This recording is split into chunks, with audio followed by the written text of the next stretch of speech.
On est ensemble et on continue de faire le point sur l'actualité de la région. Bienvenue dans cette nouvelle édition. Et un mot de météo pour commencer avec de la pluie pour ce 31 octobre, donc journée et fin de journée d'Halloween. Il va falloir mettre les caouets si vous devez faire le tour de votre pâté de maison. Demain jeudi, la matinée sera mitigée entre soleil et nuages. Les averses, elles, seront de retour, notamment sur le littoral dans l'après-midi, mais ce jeudi férié sera un tout petit peu plus chaud que ce début de semaine, puisqu'on attend entre 12 et 13 degrés sur la région au meilleur de la journée. Les prévisions météo plus complètes sont à retrouver à la fin de cette édition. L'actualité maintenant et ce témoignage, vous connaissez sûrement ces compteurs Linky, des compteurs électriques verts dits intelligents et qui sont déployés un peu partout dans la région et en France par Enedis. S'ils permettent de relever la consommation à distance, certains consommateurs remettent en cause leur fiabilité. Après plusieurs incendies causés par ces boîtiers, ils sont de retour sur le devant de l'actu et une nordiste en a fait les frais. À Arras, Gilberte Morel, 84 ans, a vu sa facture grimper de manière vertigineuse dans les mois qui ont suivi la pose de ce nouveau compteur en février 2017. D'une cinquantaine d'euros pour 6 mois, elle est passée à près de 400 euros alors qu'elle se chauffe au pétrole et que seulement quelques appareils sont raccordés au réseau électrique. Considérant qu'il y avait un dysfonctionnement, la retraitée n'a pas payé sa facture, sauf que d'après EDF, c'est l'ancien compteur qui n'envoyait pas les bonnes informations. Devant ce litige, EDF a décidé de couper l'électricité de la retraitée, qui se retrouve donc dans le noir, et ce depuis le 9 août dernier. Écoutez tout de suite le témoignage de Gilberte Morel au micro d'Idil Gunaï. Cet été, ce qui était terrible, c'est qu'à l'étage comme ça, il fait très chaud. Je ne pouvais même pas mettre un ventilateur, puis il a fait très chaud. Et maintenant, ce qu'il y a, c'est qu'à 5 heures, il fait nuit. Et au matin, jusqu'à 9 heures, on ne peut rien faire. Hein. Alors, je suis gardée, vous voyez, j'ai des bougies, il paraît au 1er novembre, ils sont obligés de me le remettre. Mais comment ça va aller après? Est-ce qu'ils vont comprendre leur erreur? Je ne sais pas, mais enfin, c'est... S'ils ne cèdent pas, moi je ne céderai pas non plus. Parce que je vous dis, moi m'accuser de voleuse, non. J'aurais dit, je passerai jamais dessus. Un cas qui est loin d'être isolé pour le collectif ACAD qui a pris en compte son histoire. Plusieurs surfacturations sont constatées depuis les poses de ces compteurs dans la région. Le collectif a contacté le médiateur de l'énergie ainsi que le défenseur des droits et demande le rétablissement de l'électricité chez cette retraitée à Rageoise, au moins pendant la trêve hivernale. Écoutez tout de suite Pierre Rose, l'un des membres de ce collectif ACAD, qui signifie anti-compteur communicant artois d'Ouésy. Idil Gunaï l'a rencontré. Pour nous, le problème ne sera pas résolu le 31 mars s'il n'y a pas la problématique de la surfacturation qui n'est pas posée.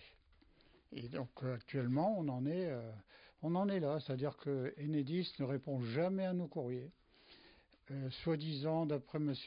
Mounir Majdoudi, c'est-à-dire le secrétaire d'État au numérique, Enedis est dans le dialogue. On ne le constate pas sur le terrain, on constate qu'au contraire, c'est Enedis qui fait son travail de façon très sectaire, qui ne s'occupe pas des problèmes des gens, qui va avec son rouleau compresseur, mais il y a tout de même pas mal de collectifs qui actuellement se créent pour pouvoir s'opposer à cette machine à récupérer de l'argent. Et puis nous sommes donc le 31 octobre, jour d'Halloween, l'occasion de se déguiser ou de déguiser ses enfants pour aller chercher des bonbons chez ses voisins ou de passer une soirée à se faire peur entre amis. Alors si vous êtes à la recherche d'une idée pour vous déguiser ou pour vous maquiller, eh bien voici quelques conseils récoltés par Corentin Escaillé auprès de Julie Fenet. Elle est maquilleuse et elle est basée près de Calais. On l'écoute tout de suite. On va faire un maquillage au squelette pour enfants. Donc pour cela, vous allez avoir besoin d'un récipient avec de l'eau tiède, un fard à l'eau noire, un fard à l'eau blanc, et pour appliquer les fards, un gros pinceau, style pinceau fond de teint, un pinceau fard à paupières. On humidifie son fard, on y va généreusement. Donc on va commencer par tracer le squelette. Donc on y va. Donc on peut commencer par le front. On va créer les petits creux de chaque côté. Et on va pouvoir remplir. Au niveau des yeux, on trace également le contour. Donc si c'est pas symétrique, c'est pas grave, au contraire. et hop, on remplit au fur et à mesure. À la fin, on repasse sur tous les endroits avec le fard, sans reprendre de fard, surtout, et on vient juste lisser pour éviter les coups de pinceau. Et on va commencer à remplir les côtés. Donc on peut repasser sur le blanc, il n'y a pas de problème, du moment qu'il est sec. Hop, il n'y aura pas de traces. Et comme ça, on peut vraiment revenir définir le visage. Et là, on va remplir les yeux. Donc surtout, vous demandez bien à l'enfant de fermer les yeux. Et au moment de passer au-dessus de l'œil, donc vous faites bien les contours. Au moment de passer sur l'œil, vous faites attention que votre pinceau ne soit pas trop imbibé pour éviter de mettre du produit dans l'œil.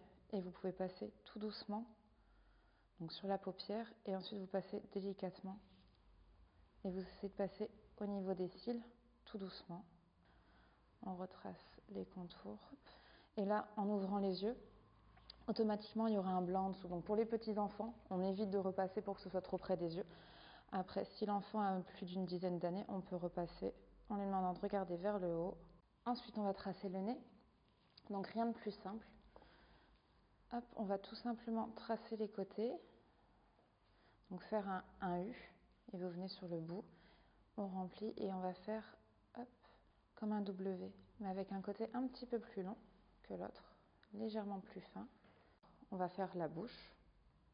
Donc petite astuce, vous tournez le pinceau pour éviter que le pinceau soit trop en mode épi. Comme ça, il est bien droit. Et on va prendre le côté, on traverse la bouche de l'autre côté. Et là, tout simplement, on passe le pinceau sur les lèvres. Et voilà, le squelette est terminé. Voilà, joyeux Halloween à ceux à qui le fêtent. Et puis un mot de football avant de se quitter, on connaît ceux qui vont s'affronter lors du prochain tour de la Coupe de France. Le tirage au sort a eu lieu ce matin. Dunkerque a tiré le gros lot. Ils joueront un derby du côté de Valenciennes, club de Ligue 2. Autre gros morceau, il est pour Croix qui reçoit un autre pensionnaire de Ligue 2, c'est le Paris FC. L'autre club de National après Dunkerque, Boulogne, ira lui du côté de Marc-en-Barœul. Et puis le petit poussé de la région, les cheminots d'Asbrook recevront eux Gravelines qui évolue 2 divisions au-dessus. C'est la fin de cette édition. Tout de suite, la météo.